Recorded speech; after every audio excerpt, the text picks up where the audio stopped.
Ek is Selanja Becker, Ontbytsake se veldaanbieder en ek is vandag by 'n skool met 'n baie ryk geskiedenis. Hul rugbyklub is gestig in 1921. Ons is by Affies, Afrikaanse Hoërseunskool in Pretoria. Saam met my staan Wynand van King Price Hallo Selanja. en die skoolhoof meneer PW Joint. Hallo Selanja, dankie vir die geleentheid en baie welkom by Affies. Meneer Joint, vertel ons 'n bietjie meer van Affies. Die meeste seuns is hier vir akademie, dis gegewe, maar daar's ander goed wat om hiernatoe trek. En ek dink daar streef ons na 'n gebalanseerde sportprogram. So ons het natuurlik twee bene waarop ons sportprogram staan, dis 'n hoë prestasiebeen aan die een kant, maar aan die ander kant glo ons in massa deelname. Ons het 'n koor van plus minus 90 seuns en in daai koor is daar A-span rugby spelers. Ons het 3 orkeste. Ons het waarskynlik die grootste of tweede grootste musiekdepartement in die land van 'n openbare skool. Ons is jaar in jaar uit het ons 'n podiumplek by die ATKV debat, redenaars ensovoorts. Ons het selfs 'n innovasie en tegnologie klub waar daar tussen 50 en 70 seuns elke dag net bietjie met tegnologie speel en eksperimenteer om blootstelling te kry.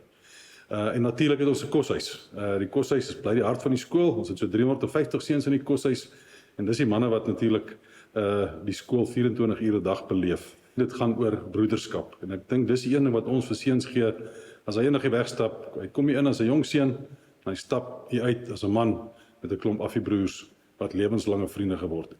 Wynand King Price is baie betrokke by skole reg oor die land. Wat is die doel daar agter?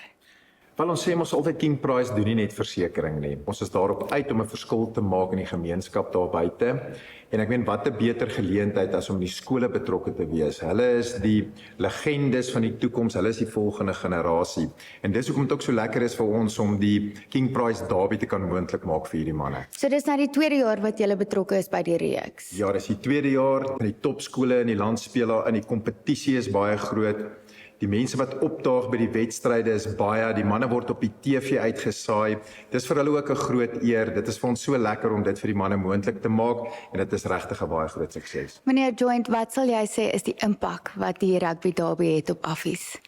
Wel, eerstens wil ek graag dankie sê vir King Price vir hulle betrokkenheid by skolesport. Ek dink dit maak 'n ongelooflike verskil. En tweedens wil ek sê dat hierdie derby help ons om bestaande bande wat ons het met vriende in sport wat ons al vir dekades 'n verhouding mee het, net verder te versterk. En ek dink wat baie belangrik is die finansiële voordeel wat ons daaruit trek, wend ons aan om toere en hierdie derbies te subsidieer. Ek wens vir julle voorspoed vorentoe en dankie vir julle gasvryheid. Baie dankie en wonderlike geleentheid gewees en dankie vir die voorreg. En Wynand, baie dankie wat jy en King Price vir die skole doen en julle betrokkenheid en volspoed vorentoe vir jou ook. Groot plesier, dankie Selanja. Ek is Selanja Becker van Ontbytsake. Laat daar lig wees.